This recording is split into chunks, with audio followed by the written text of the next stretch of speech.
Good evening. Hey, baby, how you doing? Good, great, fine, Great. wonderful, fantastic, And stupendous. stupendous. And in one short day, we'll be hanging out together on purpose and in person on purpose, uh, turning up, perhaps. He thinks, Perhaps. perhaps. We'll see what good old Indiana can hold for us.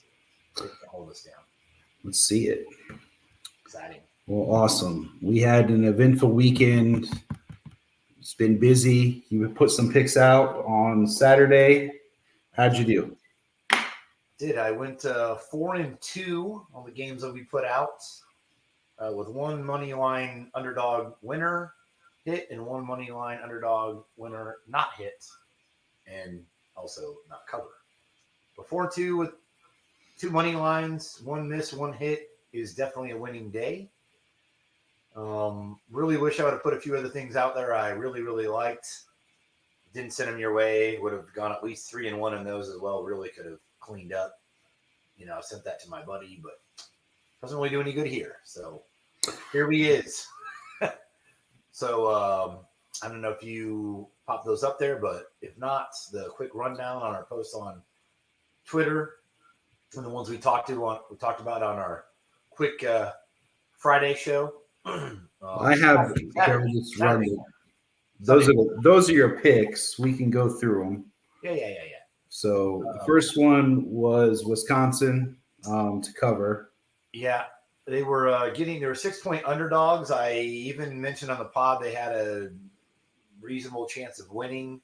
Don't really like picking against Purdue in that way. I certainly have done it and would do it in most scenarios.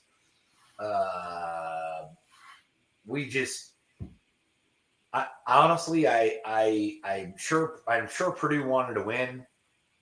I don't think they probably treated it like it would be like this upcoming NCAA tournament. Very hard to beat a team three times. I knew Wisconsin would really, really want it and go after it.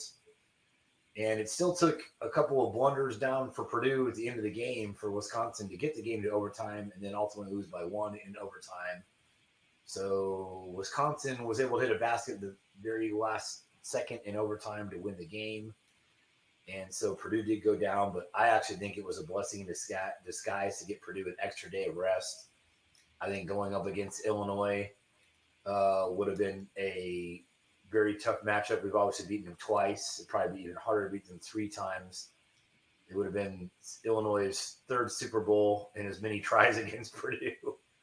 So, they wanted to get carry some hardware home from this basketball season. And so they were going to be ultra motivated. It looks, like Terrence Shannon went, God mode in the Big Ten tournament. Really lit it up. And we've thrown some things at him to get him some troubles, but honestly, just one more game of like banging and possible injury. We had a couple injury scares in prior games. The game against Michigan State, Braden Smith, that was frightening. Edie had a rolled ankle. So honestly, just to be able to get that one extra day, like for everybody's been saying this for all year and since last year's upset, and really the last 2 years now, but definitely this coming year, it's been all about March for them. They hear it, they know it, they've heard it nonstop on repeat mode, on loop. And so I honestly think that Purdue probably, obviously, of course, they want to go in, obviously. But I think, honestly, they were probably relieved in a way. When you listen to them post game in the locker room interviews and stuff, they didn't even look disappointed. I mean, really disappointed. I think it's been a long season, so not surprised that Wisconsin actually won the game, and it still took everything for them to play exceptional basketball. There was some horrific officiating both ways. A lot of Wisconsin fans think that Edie got away with the typical back and forth situation. Maybe he did. I'm sure he did. Wisconsin at a critical juncture also went for a loose ball, slid across the ground, was granted a timeout. I feel like if you slide 4 feet across the ground, it's a travel. Any game I've ever seen or played, I'm surprised they don't call that a travel every single time. So there's a lot of questionable calls both ways, just like it seems like in every Purdue game or some of these Big Ten games. And then for a disclaimer out there, there's no such thing actually as a Big Ten official. There's refs that officiate in the Big Ten often, but then they go and ref other conferences too. They might go way across the country. So whenever he's like, oh, these Big Ten refs, and this is like very smart people go out there and like, well, the Big Ten refs really favoring Purdue. There's literally no such thing as that for the record. So whatever that's worth. But anyways, Wisconsin ended up winning and covering that game. +6. It was a really good spot for them. I really liked them in that game. And, so it is what it is. Kudos to them for really bringing it and able to pull off that win for them. The next one was Auburn Moneyline. if you watched our pod, they were a 7.5-point favorite. I was a little worried about the margin of that game. I was kind of actually talking about buying points with the group, saying it's not usually a recommended strategy. But there's certain times when you get spreads that kind of get up there where it's like that half a point is like the difference between winning on something or getting a push. And a push is a win in its own way. Keeps your parlay alive every time. Just drops that leg from a parlay, and then you don't lose money, and then also you get your money back, and, the juice doesn't get involved at that point either. So they ended up winning the game by 7. The spread was 7.5. So the money line part was really rock solid as far as that. So that was a saver on that one. They're really coming on strong. I don't think they played the greatest non-conference. They tried to play a pretty good non-conference, but they had a game against Indiana down in Atlanta, killed them. But when before the season starts, you should look at it as like Indiana as like a quad 1 win, even if they've been struggling. Like that should be a quad 1 win in 9 out of 10 years, And it might have ultimately ended up as 1, but I don't actually think it did end up a 1. It was neutral, so maybe that gave it a bump. But they really got no credit for just destroying them. But normally that would look really good. But that was more of an indictment on how bad Indiana has been this season as opposed to how good Auburn looked. But that just shows you how dynamic they can be. If you can beat a major D1 team by 25, 30 points at a neutral site, you're got something going there. So I really liked them in the and then ultimately they ended up winning their conference tournament. So that was, they really a day later killed Florida in that game. So they're really coming on them, really looking good. So I really like where their trajectory is pretty solid. Tough bracket in the tournament upcoming. We'll talk about that. Nebraska, Illinois. This is one where on the surface level, I was wrong all the way around. I think both our buddy Adam that came on the prior podcast, and then Josh, we all liked Nebraska in that game. Some of us thought they'd be playing Illinois. Some of us thought they'd be playing Ohio State. They probably would have beaten Nebraska. But they were, for 30 minutes, they were 25, 30 minutes. They were just dominating the game. Illinois kind of got the momentum, cut into that lead, kind of got that lead back, and then it kind of went the other way. And, Terrence Shannon got to the line a ton that game. And then you could see right away when the momentum hit and Illinois was able to get that to 5 or 3 points rather than that big lead that Nebraska opened up at. It was kind of like, can they hang with these guys athletically and the determination? And it just was like two different teams playing each other at that point. So they really turned it on. So I thought for a long time that they would win that game. So I was off on that as far as like how strong I felt about it. That would have been a very strong play of mine if I was to rank them. It probably would have been, my second strongest play of what I liked for as far in advance as I liked it. I would like game time, knowing Wisconsin was +6. I didn't have the best feeling about that when I woke up. So that was, I'd say, my strongest one. But prior to that, that would have been my strongest play. So I was off on that. I was right for about 30 minutes, but you got to play the whole game. And, Illinois just kind of took it to them, and they were hitting on all cylinders. And when they get going like that, they're a very, very, very good team. They're an Elite Eight, Final Four level team. Certainly, if they play like they did that last 10, 12-minute segment of that game. So I was wrong on that one. So at that point, we're 2-1.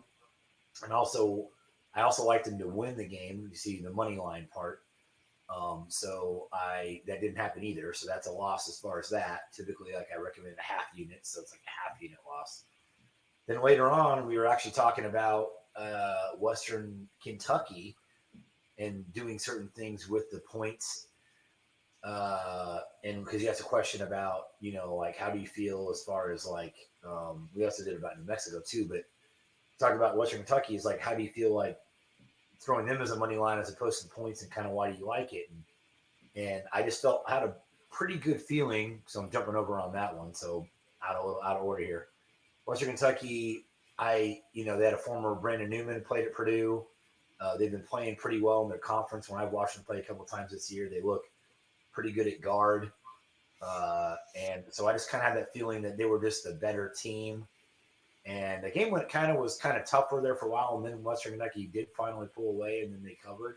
So that one was a money line bet for sure, even though I didn't say to do that. I just liked them to cover and win by that margin, and they did. I think they won the game by 7-10 points, but they ended up covering at the end fairly easily. But anytime you get a 2-minute game, 3-4 minute game, 5 minutes left, they can go, and they really kind of controlled the game at the end. But you never know how those backdoor covers work out. So that one hit there.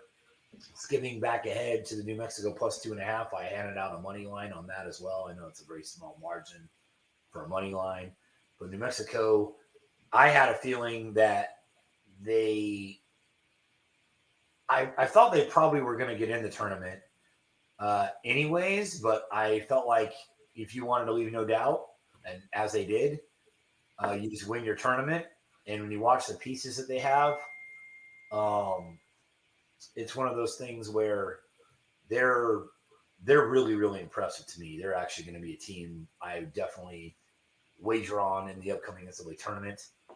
But getting 2.5, they ended up, the game was kind of back and forth. They'd go on a run, and San Diego State go on a run. And they came back, and you could tell then after the game was over, you could tell they really, really wanted to win that game.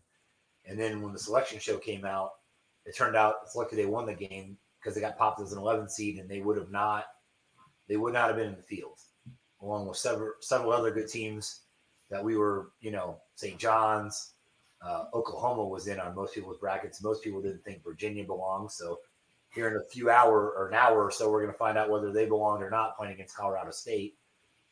They did not pass my eye test when I watched them play a couple of times.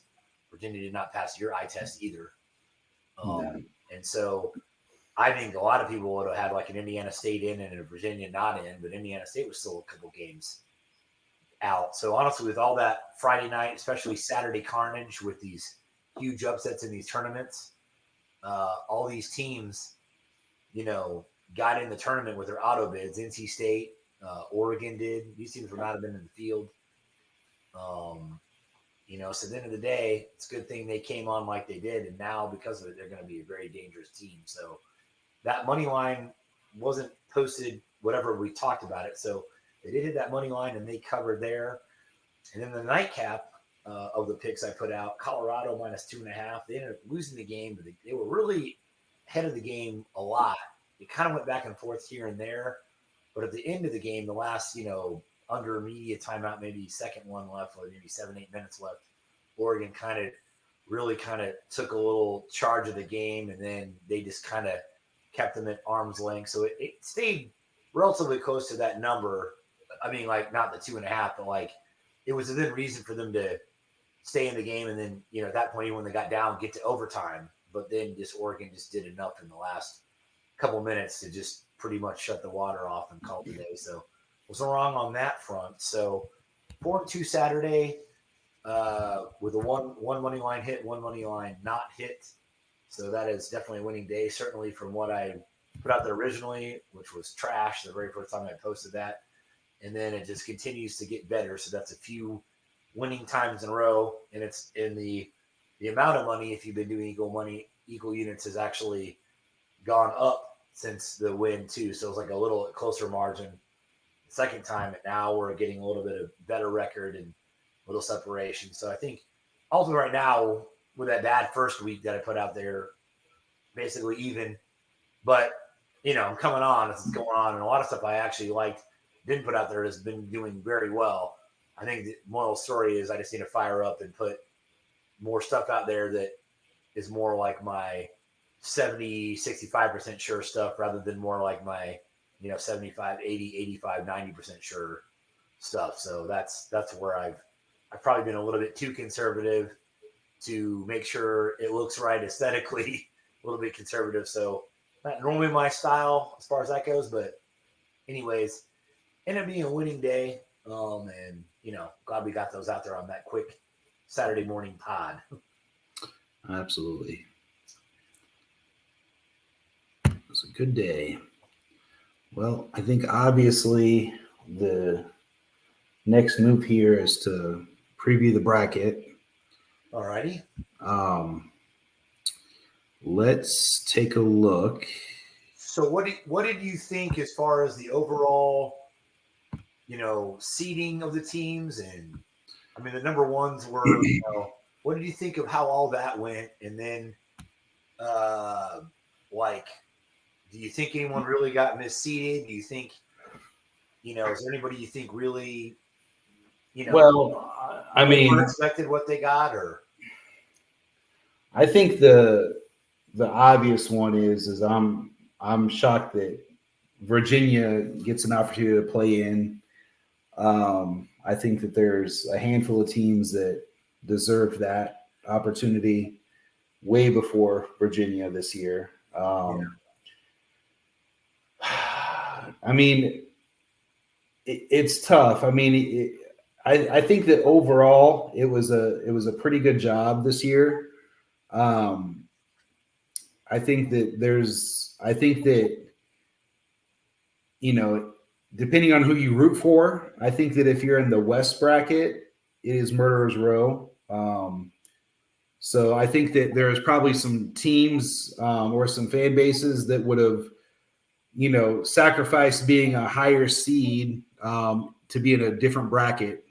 Yeah. But I can't, so I mean, and I guess I would agree with that sentiment in that it's, to me, it's just it's so loaded and it's tough matchups. But I mean, this business that they're in, I think that's what you want. I mean, every game, any possible combinations of games in that region is a really intriguing game. I think that whether they did it on purpose or an accident, I think that styles make fights, and I think that there's some really good matchups there.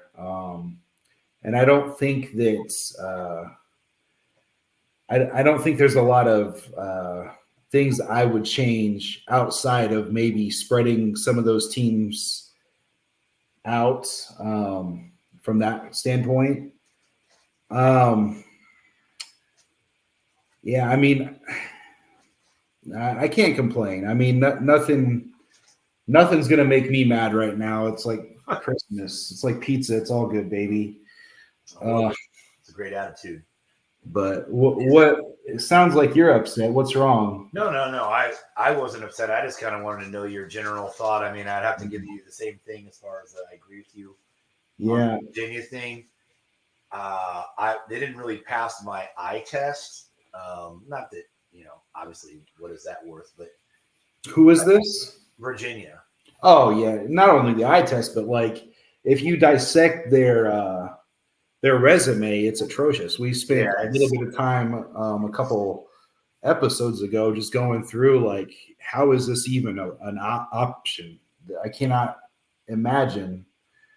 I mean, if they lose that game to Boston College, the game before they lost to NC State, they're not in it. Theoretically, but I don't think that's such a bad loss. Yeah, I understand, but apparently I don't know. I don't know. I mean, I think that would be enough. If they had, I think they got beat by Notre Dame pretty bad. I hear a lot of people complaining about the Big East only getting 3 teams in. I mean, I would have liked to see St. John's in for sure. I think that would have been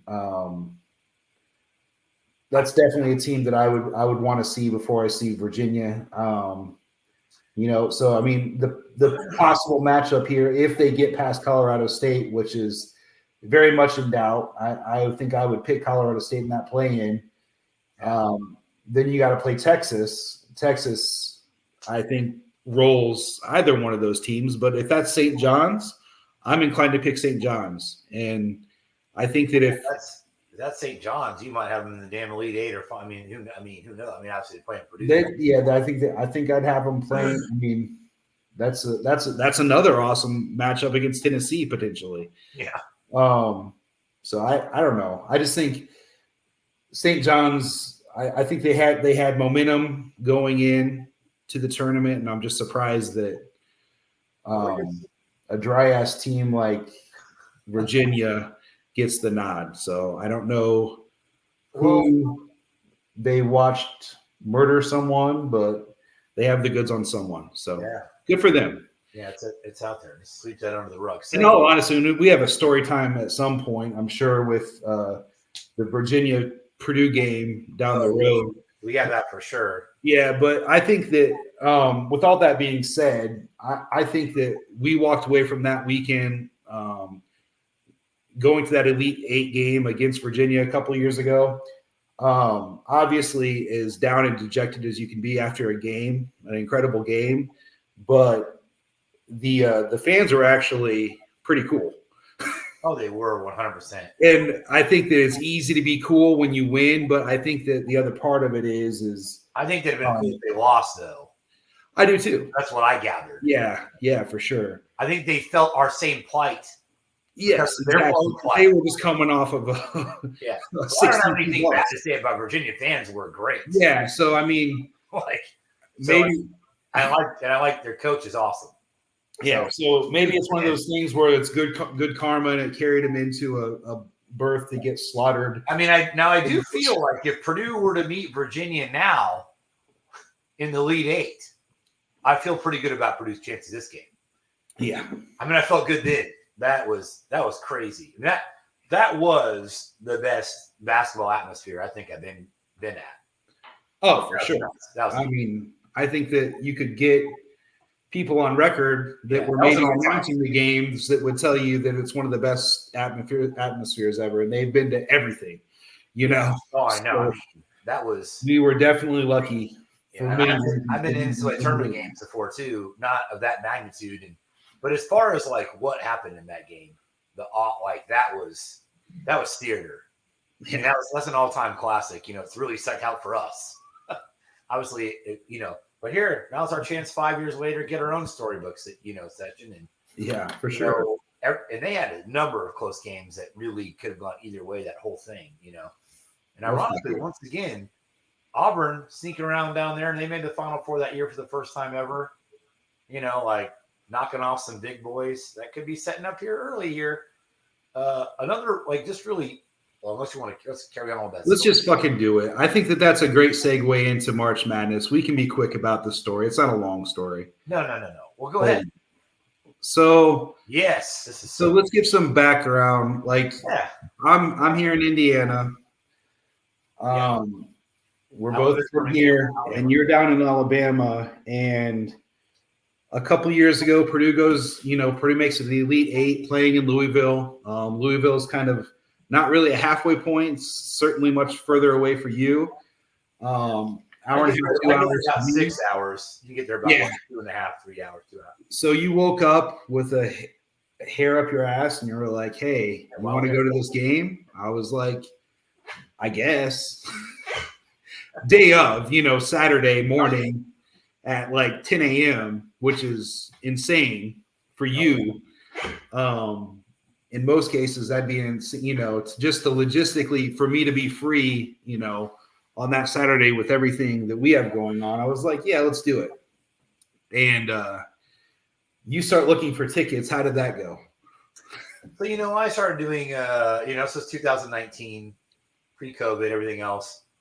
I started looking for tickets online, trying different, Ticketmaster, all that stuff, and all those things were outrageous. And I can't remember if I ended up going like Craigslist or local, like just see what I could get like local, like Indiana local there, And I tried all these avenues, and so I found some that were like noticeably cheaper in range, not way off of what the market was. But sometimes, being a longtime Purdue fan, and I've scalped tickets for many events, like many Purdue games in person or whatever in the past, whether it be football, basketball. So I've gone and get these cheap tickets from people in person a bunch. So it's not like my first rodeo. I've done this like dozens and dozens of times. And I've never been burned until this fateful day. But I go in there and, I'm trying to find these tickets, and I really want to go to this game. I have this, I have a great feeling, but I know they're going to be in the game. It's an experience. I'm like, man, I've always wanted to be there, cut the nets down at it, and to the Final Four, because they had done it when I was 2 years old, done it once in my lifetime, and I obviously didn't go, wasn't old enough to go or any of that stuff. But so anyways, I go and I'm like scrambling, like to try and get some tickets. When I get like what I felt was like a reasonable deal, and sometimes you just get people that don't know what they have. So like they don't like, obviously I know it sounds crazy to look at it. Well, I'm just saying I've seen it many times where it's like, the elderly couple just wants to get their money back for these tickets, and a little bump, something like that or whatever. And I've seen it happen many times now. Whether that be on Purdue Forum or whatever. So I can't remember like what site I actually went through. But it could have been like a local. I think it was like fucking Craigslist, dude. It might have been Craigslist. It was pretty. Anyone watching this might know what the hell that is, but it might have been like Facebook Marketplace type thing. But it's like basically that's what Craigslist is. That's bad Craigslist. Yeah, it was not. Yeah, it was. Yeah, maybe a little sketch. So they kind of priced me in. I can't remember how much I spent for them, but it was $90 each. Was it that? I thought it was a couple $100. It was 90. It was 90 each. Because you texted me. You're like, "Hey, got the tickets. It's going to be 90." I was like, "That is a deal." I was fully expecting, a couple hundred. I thought it was like two. I could be wrong. If you remember, it was $90 each, then great. It was definitely 90. It was okay. I was like, "That's crazy." Like $90. Yeah, no, it was definitely $90. Like I remember, going to the ATM, like, "Oh, I only have to get $100 out because I'm just going to have to give you $90 cash." So you were like. You actually, they sent you a picture of the ticket. They actually sent me, so I wanted a screenshot, where they had it on the thing. And so I wanted a different screenshot of like the pictures that they actually have. Right. Yeah. And they have it, and it has like the little barcode, but it's like but it's like, they're like legit tickets of all the ones I had looked at. So it's like, these were tickets to the game. They might not have been mine. They might have been photocopy, like whatever it was, but they were, obviously they're not in my hand, and they could have been made of pleather. Hell, I have no idea. But they looked legit. I asked a lot of questions. So at the time, I'm not going to throw anybody in the bus, but the bank I used, you might be able to figure it out at that point, but whatever. They were, one of the banks I used, I had them for a handful of years. So they were promoting this Zelle crap that, and so they were promoting it almost like it would be like, PayPal or Venmo or Cash App. It was along those lines. And I'm thinking like, well, if the bank is promoting this as a way to send money and get money, like Ticketmaster, those kind of things, that's like insured. Like all these things are insured, you get your money back. Finally, I can buy my tickets and support Nigerian Princess all in one transaction. Yeah, that's it. So I'm like thinking, well, my bank promotes this app, and there's got to be some kind of accountability through my bank, because like you're not going to like go sponsor like, you're not going to go sponsor Trojan condoms without using one, right? You're not going to poke holes in a Trojan condom, use it, wife you got pregnant or whatever, and then like, oh, these things don't work. You know what I'm saying? Like you just like There was no condom. There was no lube. Oh, well, there was no lube. That's for sure. So I go and get a pretty good deal for these tickets, clearly on Mythical Paperland, And so I'm trying to like talk to this person online. I mean, probably Pakistani or something. I don't know. The standard person that might be answering your phone call when you call into anybody like AT&T, whatever it may be. And so like, kind of a marble. It wasn't like muffled accent, like, like, hey, we're like trying to protect the identity of the innocent. No shit like that. It was like a legit accent from somebody. And I'm like, hey, I don't really know how this works, but I've had transactions where you like, it's your fan base or whatever. Hey, you send me the money, I send you the ticket, right? Kind of an honor system. And based on what I went through and whatever, I'm like, well, I can send you this money right now. And this is me not knowing about Zelle. But I was like, why don't you send me the tickets and I'll send you the money? And I kept on trying to like battle these people. And they really weren't having it. So I'm already like driving in the car. I'm like, at this point, I'm trying to transact this, like, because I was like, baby, I got to get on the road, 6-hour trip, catch traffic. I'm counting on 9 hours, like for something bad, just in case to make sure they're plenty early night, 10 hours, really. I mean, I got on it. So I'm like, so I'm like damn near to like, I'm in Tennessee. I'm damn near, maybe even now, like I'm well on my way. Yeah, you were a ways. A couple hours in on the trip. I was still where I'm at because I was timing it like it's only going to be 2 hours for me. So thought about that. I got bad news from you when I was getting gas at home. So you were probably at least, you were 3 or 4 hours into your trip, probably. Yeah. So I was actually probably halfway there. I mean, easily. Easily. So I'm there, I think someplace in Tennessee, almost in Kentucky, so I'm motoring. And all of a sudden, so I'm like, well, you got to send it. So I'm like, I don't know if I think I did this while I was driving, but I was talking to him while I was driving. I might have like pulled over to like when I went to go get gas to like just finish a transaction someplace. And, it said through Zelle. And so I'm like, okay, well, it's good. It's through my bank. It's almost like I'm doing a transaction where it's like, if somebody sends you a check or something like that, like you can still block the check or whatever. Like it might cost you a little bit of money, but the rest of your money's there. And so I'm thinking it would just work like that because my bank's been promoting the hell out of this thing for like a couple months. It's fairly new. Wow. Like, it's like Zelle, whatever, blah, blah, blah, blah. I'm like, well, worst case scenario, I mean, somebody's going to be accountable for this, and hopefully it's not me. So I get this, and they're like, yeah, we'll go ahead and like send you the tickets. And as soon as I send the money, click, done. I'm like, oh, this is not good. We're in a bad place. And I don't usually put myself in positions like that at all. I mean, like I didn't have my idiot helmet on at the time, clearly. But I've literally done this kind of thing tons of times, just not with that particular app ever. I've done it with, Braves games, stuff like that for years and years. So it's like I've done this scores of times. Never a problem, ever one time. And so like, well, I'm like, fuck it. I'm already like on my way. I'm like, well, I don't know how we're, so I call you, kind of drop the bad news. I'm like, I'm on the, right away. I'm like, well, I don't know how we're going to get in now because these tickets. Well, and we were kind of to the point where we were like, you were so far along, and I was like, well, worst case scenario, if we don't get in, we can still just go watch the game at a sports bar, and Purdue wins, it'll be a party, and we'll still have fun, so let's make the most of it. And I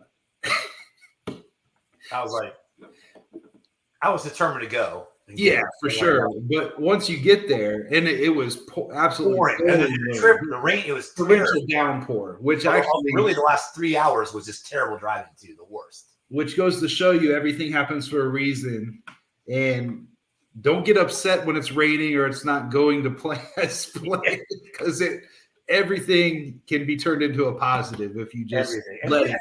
I wasn't even pissed about that. I was pissed about the.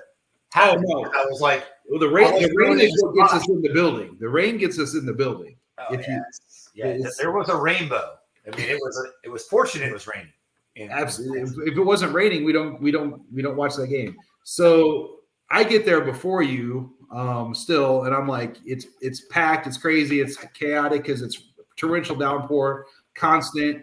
People are still, in the bars and stuff. So I'm literally, as you're driving, I'm trying to scalp tickets to the Elite Eight, and I'm going into the bars, just every bar, like not drinking, just going in and every person in the fans, Louisville, I'm just looking for anyone that looks like they're going to the game. And there wasn't at this point anyone really outside scalping tickets, but I was just asking, literally just asking, just like trying to see what they would let them go for.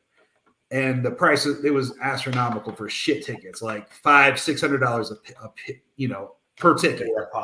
Yeah. And they weren't coming off of them. So if they said $500, I was like, would you take, $200? No, absolutely not. Like, so they were firm. Yeah.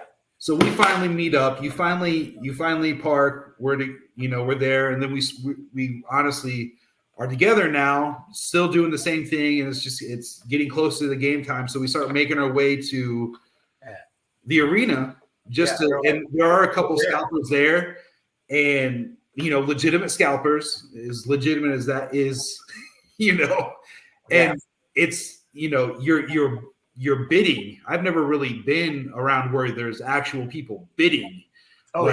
So that was crazy. Where to go?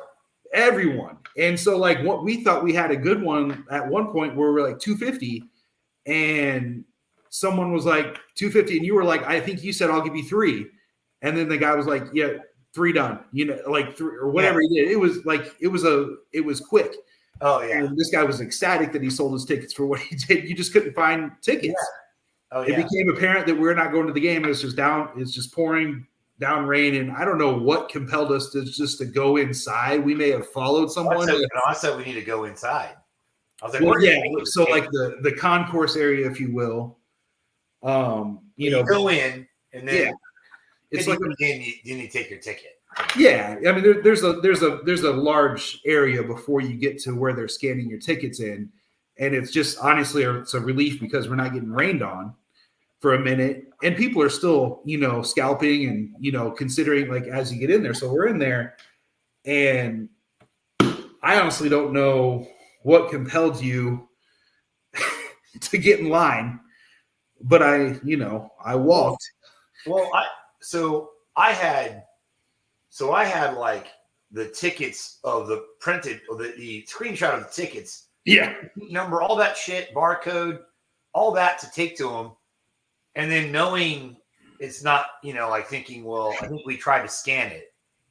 And they're like, yeah, that's because I tried to show email. I mean, all the things that I got to like verify they're real tickets. And they're like, yeah, you're gonna need a new map.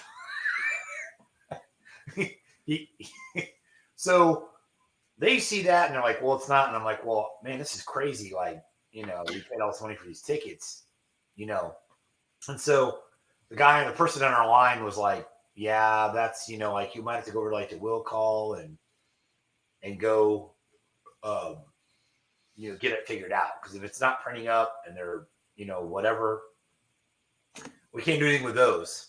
And I'm like, well, we paid good money and I drove all this time, paid for these tickets. Like, I want to get in here. Obviously they're like, well, we can't really do anything. You can go over there and ask. So at this point, I kind of like traipse on over because they go to like a couple lines over is what my next plan of action was. Like thinking, well, Scooby-Doo mystery style, like, well, would have gone away with it if it wasn't for you pesky kids type thing, hoping I'd just get a person more lenient that just is like, oh, cool, like, this must not be I don't know, some kind of tomfoolery, but that was my plan. So at that point, I was going to go to will call, start talking to him, and I'm like, and the line there was big. We're only got 45 minutes till game time at this point, 40 minutes. I mean, we're up against it a little bit. It was less than that. Maybe even 30 minutes at this point. Yeah, because we waited the last minute before we can go and check out starting lineups, anthem. Like we were like going to be up against it at this point, like missing actual shit. So I start kind of doing that and then kind of take over your part, because I thought we both tried to get in the line. And then the next thing I know, so go with where because at this point, like I've lost you. Well, so correct me if I'm wrong, but they wouldn't let anyone. So people were taking their umbrellas. Yeah, So 'cause it's you're water. talking to this person. You're talking to this person and occupying them, and I'm like out of their line of sight behind them, pretty much in the stadium, Yeah. and I just slip in. Yeah, like you just slip in, no ticket. not planned. Like you weren't trying to run interference. I just like, well, this is an No, opportunity. I wasn't, but you were And on that. I just slipped in and got 10 yards beyond. Yeah. And now you're in. I'm wrong, but the umbrella pile, like you can't take like everyone had an umbrella. Yeah. And they had these gigantic piles of umbrellas in the corner that they made you put there, like in the common area. Like if you were reselling umbrellas, it was a gold. So somehow in this process, I'm kind of dejected. I haven't even looked back to see where you were at still. And the next thing you had either said my name or got my attention. The next thing I know, you're like over there, like, let me know you're on the other side of the rope. I mean, you're through the ticket area, all of it. Yeah, I'm in. I was. In. I mean, you're in. At this point, you're in. Drinks. At this point, you're in, and it was probably seconds, bro. Because I'm like, I got to come up with something, because I'm going in. I mean, I don't care if like, my aunt has palsy and she needs help, and like I just got to get back to her. I'm not sure. I didn't know what I was gonna say, come up with. And I look back there, and so I go through like a different line that I originally went through, came back over to one I was going to ask more questions at. And I see you over there, and I'm like, real quick, goat thinking. I'm like, yeah, man. I was like, yeah, miss, like you guys just scammed me right there, but I had to go. It made me put my umbrella over there, so you just get back over here. And like, they're like, oh yeah, no problem. Come on through. And I was like, there reunited. And you about shit that skid mark. Then he's going to do what? Well, if that gentleman over there is skid mark, then he said he's got our tab. Yeah, that's sea bass.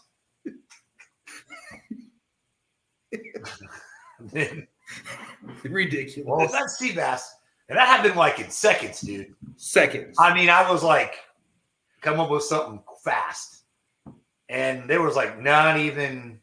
I mean. And now with all this barcoding and everything else, like I think it'd be impossible. Oh yeah, well, I don't know. Like it was the way that setup was. It was so chaotic with all the rain and they were telling every other person like, yeah, you got to put in your. It was umbrellas. You can't have umbrellas. Like that is the reason. Like because it was raining. I was literally like, you just scanned me. I said they just scanned me in, but they made me go put my umbrella, so I'm just popping right back through. All right, no problem. I mean. Ridiculous. And it was so chaotic, and that was like the busiest it was. They weren't trying to fucking deal with like just go. No, exactly. They did not care at that point. Like 3 lines over from where I tried to get timing. Same exact area. Like the fact that I just walked in like one quick step and I was in, like it was just chaos. Like everyone was engaged. There was no security behind or any wands or anything like that. It was ridiculous. So then. So we're in, like, so we're getting up there, and we're like, and you just played it off like we were. I was like, let's just act casual. Act like we get on the escalator, like like if you act like everybody else, no one's gonna even know. Like we're the ones that know. Look at us, we're anonymous blender enders, and we're sitting there, knowing we pulled off this amazing. I can't say like caper, but that we pulled this off amazingly together, not orchestrated. So the Yum Center for Elite 8 is absolutely packed to the gills. Sick. No, we didn't have tickets for a reason because they were all taken. So we didn't have anywhere to sit. So do you remember where we went first? Well, we went up the escalator just to kind of get out of like. Oh, you got to go. Yeah, we weren't hanging out there, so we had to find. Yeah, so. I mean, I vaguely do. I'm sure we probably had to go to the bathroom. So this is. So we went to the. It's fucked up. We went to. You don't remember going to like where like kind of the balcony area where all the handicapped people. Oh yeah, I know we did that. The chairs are. Oh yeah, for sure. Yeah. And we were acting like there was a row of handicapped people. Yeah. We were pretty much just acting like we were handlers. Yeah, we were elder care. Like Uncle Remus, eat your pretzel. It's gonna be a good day. Hurry! It's a good one. It's a good one. It's here. It's here. So that didn't last. That didn't last too terribly long. That lasted enough for us to see that Ryan Klein was not on a heater this day. But we go up there, like, national anthem, because this also we're just barely getting up there at this point. Like, I think we might have grabbed something. I don't know if we grabbed food at the time. We got that at halftime, so we were kind of dinging around trying to we got to kind of maybe try and find a seat. That was not gonna happen. But what we really did was we knew where our seats were. We knew where the ones that I got scammed on. So we were kind of contemplating, do we go back downstairs and go to these seats and then look for some cats that might speak some broken English? That's true. I mean, we were risk reward, had Purdue got down by Charlie Murphy, we were thinking Charlie Murphy, we're going to give you some help. He needs some help. Oh, he's going to get some help. We were pretty fired up. It was we knew down lower section, those seats, that's where we need to go. People in them. I'm like, excuse me, sir. Mr. Hartunian. But the whole time the usher, so we got told we got to go. There's no standing in the handicap area. Yeah. They asked for our ticket, and we just said, huh? We said our seats are actually down there, but we kind of like this vantage point. It's really crowded. And my uncle's here. I said repeatedly, I'm here with my uncle, and I'm sure these handicapped people was who the fuck are you?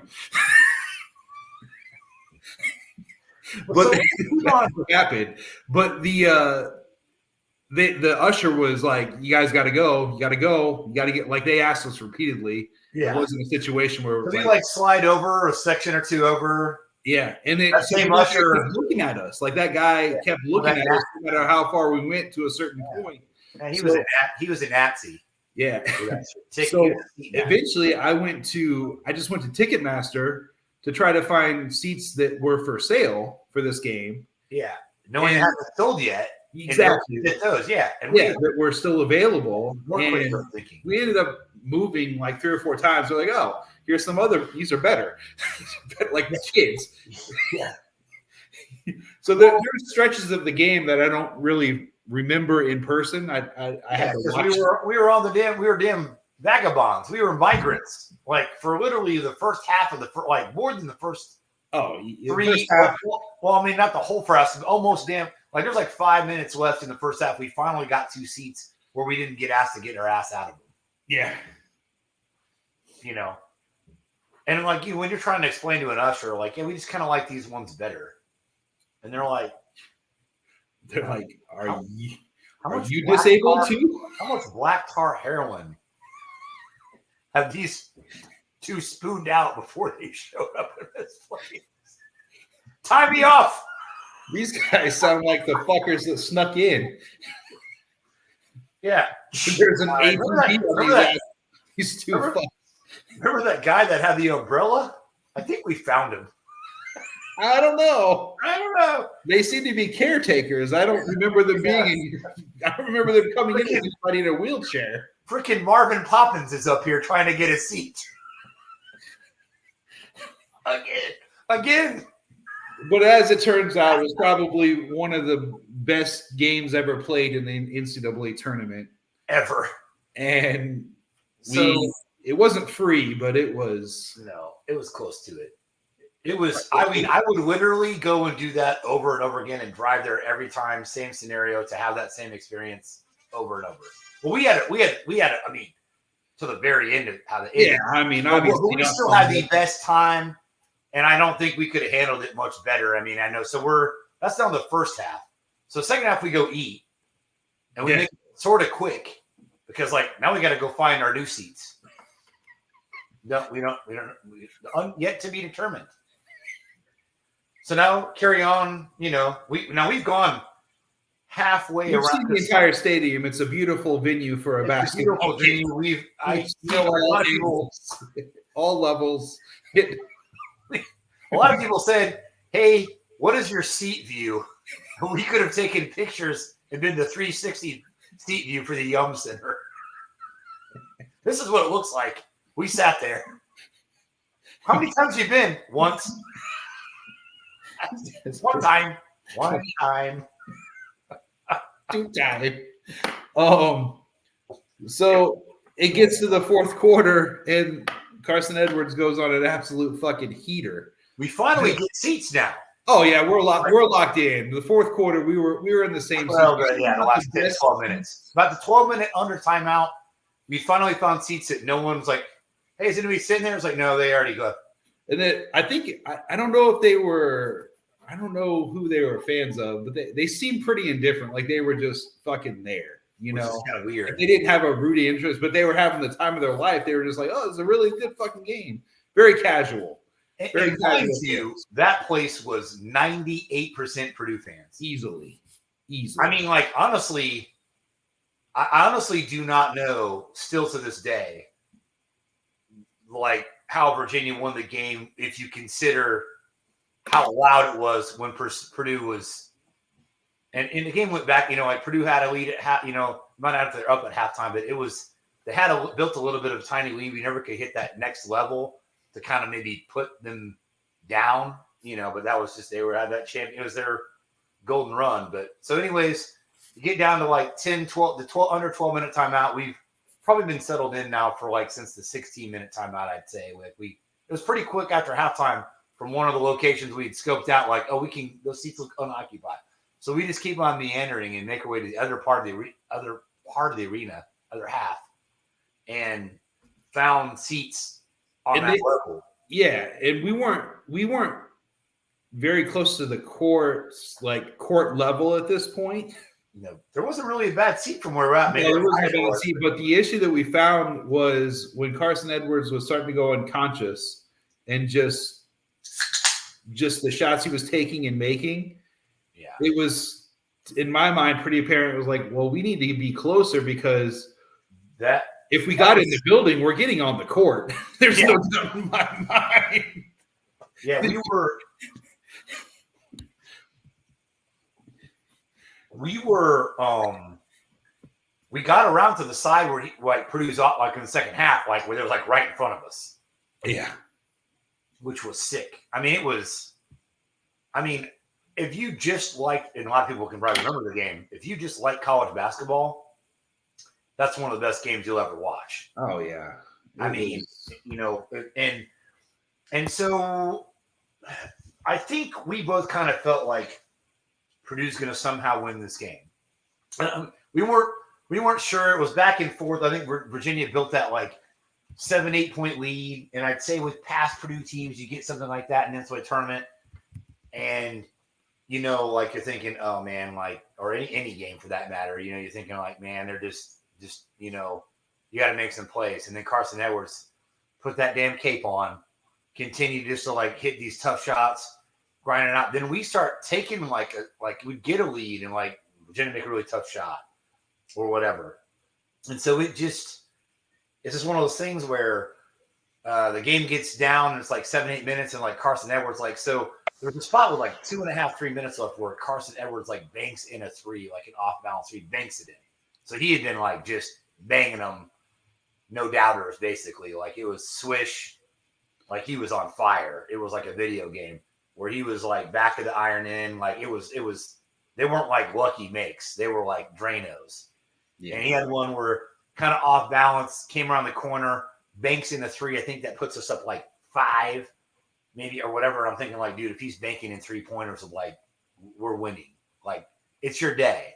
Like you're banking in a three, guy doesn't bank threes. It's not freaking old boy from Purdue that used to bank in threes all the time. Jimmy Oliver. It was not Jimmy Oliver ball. Oh, dirty. Yeah. This was sick. This is awesome that you pulled that up. I mean, obviously there's, you know, we probably should have had this playing as we're telling the story, we should have been having. So anyways, it was just, I mean, unreal. These aren't just like straight line drives to the basket on the way to 42. These are difficult shots that he had no doubt himself that were going in every time. That's just so right here when he makes that and we go up 9 points, I'm thinking like if we can get this to 12, 15 points, it's going to be a lot for Virginia because Virginia has had one of the best defenses in the country for years and years and years. Like if you scored like 60 against them, you'd usually win, or 65. I mean, like it's it wasn't like and he was just. Oh, he was unconscious. And the thing about it is Klein went so cold coming off of that Tennessee game. Yeah. Where he was unconscious, and you could tell like they were keying on him. Yeah. And yeah. I don't know. You just kept waiting on someone else to do something, but it really didn't matter. Right here we're showing they're down 8. That's a killer. Like that for like Virginia right now when they get you down 8 it's like 17. Like for them. People understand when you're down there down 8 again, another banger back to back. Like when Virginia had down 8, 10 points, you're almost out of the game. I mean, like unreal. most times, unreal defense, unreal. So that's just So by this time we had been in our seats now for a few minutes. Yeah, we're pretty much locked into where we're at for the rest of the game, which is a good seat. Great seats. Down 5 here. Yeah. If you're Virginia, you're like, what do you do? Yeah. These are like elite level defensive players. Just elite. Down 6, 3. Just like the ball has not touched the rim. No.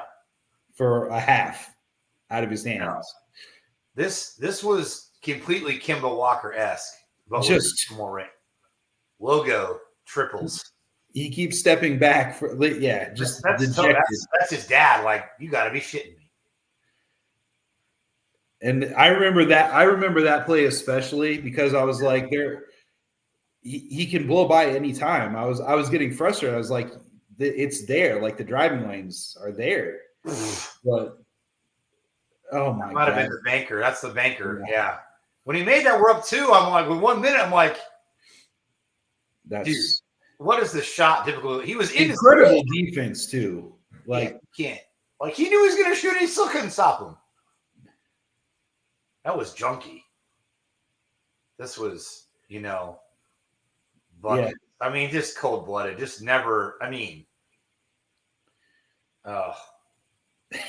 the crazy thing, unfortunately,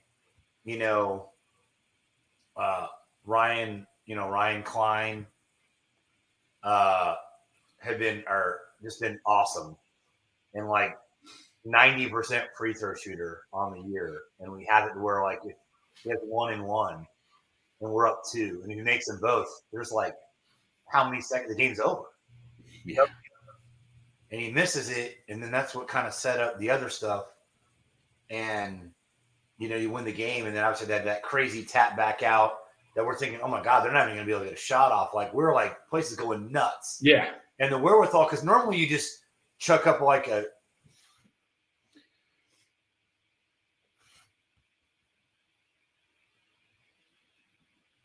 You're froze. I think it's still there. Yeah. Like a bad like half court shot, thinking like, well, we don't have the time and the wherewithal for him to make that pass to Diakate. Yeah. To drain that elbow shot with no time left was like, and he was not really guarded because like you don't want to foul. You got to understand, like Virginia guys had guys who just made free throw. Like you foul them, it's 2 points. They just make free throws. Yeah. Relentlessly. No, you got to hand it to Virginia from that regard. Like it was. And we were still winning the game in overtime with like 45 seconds left, minute left, and just how crazy that building, how loud that building was, and how definitively Purdue it was as far as backing, and just like to be in that spot and not just chuck up a desperation 3 as you just watched Carson Edwards chuck everything up and go in and just it would be so easy just to the poise. Cool. Yeah, exactly. Even this is Virginia who had a lot of poise, but I'm like, I don't even know if anybody else in the tournament that year would have made that other pass. No. Yeah. I mean, it's just not in your – yeah. Because you think worst case, you have to get a shot off. You can't pass it, time go off, you never got a shot off. You can't have that. Like, it's just – and I honestly think that, if we really go hardcore after that, well, not that like whatever, but it's like kind of loose ball, but almost like if you go after that, it puts enough pressure on them to like you might not get that clean of a pass. And I mean, you can play that game, but like obviously it wasn't our time to win. Virginia ended up. So I remember we were both sitting in those seats, and we've been like best friends forever. And I literally don't think we said a word to each other for like 15 or 20 minutes. I know I didn't say anything. No. And not like, like we were both like, but it was like, did that like just in shock. Like we've been in a car accident together and I've been in shock. Yeah. And I felt more so in shock in that moment than after being in a car accident. Well, do you remember what broke us to finally talk? Well, I mean, I know the confetti and all that shit came down. You're right. We didn't say anything. Like the reason we started talking was we had told our buddy Adam at halftime when we were getting food, like the story of us getting in. Yeah. And so he was calling me, so I answered it in the stadium. Yeah. And that just kind of broke everything. Sure. And that was like how much? Yeah, I didn't remember that. That's probably it. You're right. We didn't really say anything. I think it was like literally 15 so minutes. So loud and then so quiet in there. It was eerie how quiet it was. Oh, it's just and then obviously there was some Virginia fans there. Of course, they were all happy. They were loud in their regard. So all this, orange and blue confetti comes down. And I actually keep a couple pieces, put it in my pocket, put it in my car. They're still in my car in my dash. Nice. Because I wanted to be there and see what that was like on the losing end, to where one day knowing like being on the winning end of that, like, soak it in, sit in it, and be like, that could have been us, should have been us. But you know what? Our time. And honestly, Carson Edwards and the way we played in that tournament really changed the view of what people thought of Purdue as far as like guards, like getting a guard like that. Yeah. Like he was like, you probably don't get Ivy. No. Or you're not getting the Colvins now. You're not getting these guys that line up and play here now. Like so in its own way, it kind of set the table for future endeavors as far as like the kind of player, Mm-hmm. I mean, a lot, like you go back and like I think a few people that were like that did Purdue interviews, whether it be Smith or Roy or whatever. I saw them. It's like, well, what play made me really like college basketball, or a player from Purdue that is like the hero that they like, an idol that they would like to play with. Like a couple were like Carson Edwards. Were like, so that right there, you're looking at a team right now, a team that statistically is the best Purdue team of all time. The person they looked up to watching play was Carson Edwards 5 years ago. So, that was a big breakthrough. You made the Elite Eight. They hadn't done that in a long time. 2000 and probably 2000 at that point. It'd been a long time, obviously. And, you get in a situation where it's like, you could tell it was a different foundation. And then, they still had trying to replace some people, but you got good pieces in there, and it's just kind of getting the right fit. And now you're getting to the spot now where, Purdue's going to be like redshirting 4-star players, which is just crazy. Yeah. I mean, you look at when Edey got in foul trouble with their game, Kaufman Wren went in there, did work. He's very quick. When he gets to play the consistent minutes next year, mm-hmm. I mean, you're going to see like, yeah, we didn't really like Edey, but this is what we got instead. Is that good? I mean, is that good? Good? I mean, I'm like, is it, what are you going to say? Like, Edey was too tall, too good. We always got these fouls. Like, people just gonna be like, oh man, Purdue's just too good. I know. We'll make up something else to like bitch about. So anyways, so we go there, we leave there, mosey on down. We were starving, get some like pizza. I think I had like one beer, literally. We were hoping to have like 50. I had no place to even stay because I didn't care. Like at one point, I was thinking like, had they wanted, maybe I go back home with you, or I would have added another 3 hours to my trip. But I'm like, I'm thinking like we'd hang out, but like we'll just find a damn travel lodge somewhere. We didn't care. Like, well, if they would have won, worried about it. the move would have been to go back to West Lafayette. Oh, well, that would have been the psycho. So we, at this point, like I don't know, we weren't like, I think we had like 2 beers the whole night. Like literally had a beer at the game, and like one beer. I had like one beer after. I think you had one beer after. If you even had a beer, you might even had a beer. I don't know if I did, but yeah. But we that pizza was good. That place is fun. Like we came up. Guernos. We interacted with some Virginia fans. They were great. They were cool. Very, very, like they were like. You could tell. They were grateful behind those eyes. That was released. Like, and they were so respectful of Purdue. Like, what a okay. We were like, what sorry, the wife. What we were just, and so at this point I'm like thinking like try to look up all these hotels, like nothing anywhere. No, she already knew that was probably the case, but I was like thinking like Elizabethtown, like an hour away, 45 minutes away. Next place, I'm like, I don't even know what to do. I'm like, I think like we finally said our goodbyes after hanging out and whatever else. And I'm like, I'm just driving, figuring out. Now, mind you, it's like 4 o'clock in the morning at that point. What? It was like 3 or 4 in the morning at that point. It was literally like 3 in the morning, 2:33 was late, And I'm like, I don't really know what to do. We looked at these places that were outrageous, and I'm like, I'm not going to pay this to stay here when I feel like I can get a reasonable deal down the road. So we finally said our goodbyes. And mind you, like when midnight, so this flight actually is like my birthday because March 31st. So that was the other thing is like I kind of wanted to like go see you, hang out, be there, and so it's going to be like the best birthday present ever, which unfortunately turned out not to be. I mean, it was in its own way. Like I said, I would never undo that. That would like that story alone. I would do that same trip a trillion times, and it was such a blast. But anyways, it's one of those things where I go and I end up like finding like a Hampton Inn or something like just to like a bigger hotel, like all well lit to almost like a trucker. And I get like, I get to like one hotel, it's like seats taken. I go in like seats take over and over, like trying to get reservations at like three or four hotels. And I'm like, I was like, yeah, it's like $290. I'm like an hour from Louisville. This one, I'm like, I'm not paying $290 to stay in a Elizabeth town, like at a a Quintus, La Quinta.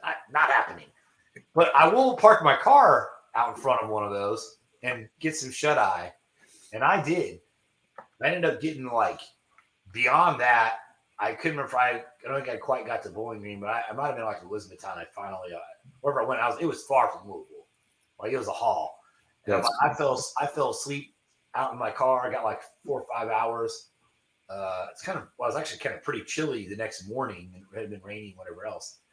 And so I ended up basically going to Bowling Green, getting myself like breakfast. There's actually a pretty cool place where you live that I like for breakfast called Wild Eggs. They actually have one in Bowling Green too. And so I was like, I want to eat there for my birthday breakfast. And I just remember listening to like NCAA tournament games on the radio. And I remember listening, as I got closer to Alabama, but it was like probably CBS radio or whatever. But it was like, had that Auburn had just knocked off. My buddy's a big Auburn fan. They just knocked off Kentucky to go to the Final Four. Of course, they're going nuts. They've never been there. And I'm thinking like that's who Purdue was going to play next if they won their game. And then ultimately Texas Tech, Virginia, so like, they had a miracle. Virginia had a miracle against Auburn, had a miracle against, Texas Tech to win the whole thing. I mean, it's just like they were just they were wearing platinum divers, baby. I put my pants on one leg at a time. The difference is I make gold records when my pants are on.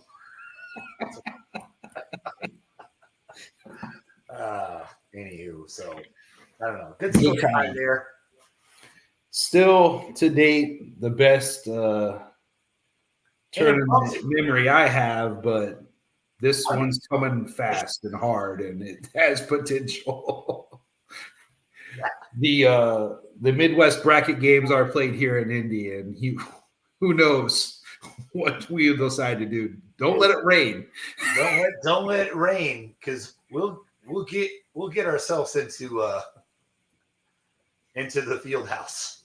Don't let it rain. I know these parts. Yeah, we know these parts. If we can do it in Louisville, we can do it in Indy for sure. Can... Our exit strategy in Indy is elite. You see these faces, you should probably ask to see our ticket anywhere. If you've ever wondered why I wear sunglasses, it's still from this. I Corey Harded up. Sunglasses at night, not really. It's gonna be epic. But if we get free tickets to Sunday's game, we might make it. I mean, I don't know how we're gonna do it. You never know. Anything's possible. Anything is possible. Let's take a quick break. Let's load up some info. We have a lot of in-depth coverage and just our insights on the bracket itself. Let's take a quick break, and we'll get situated and get our takes on that real quick. Absolutely. Sound good? Boom. All right.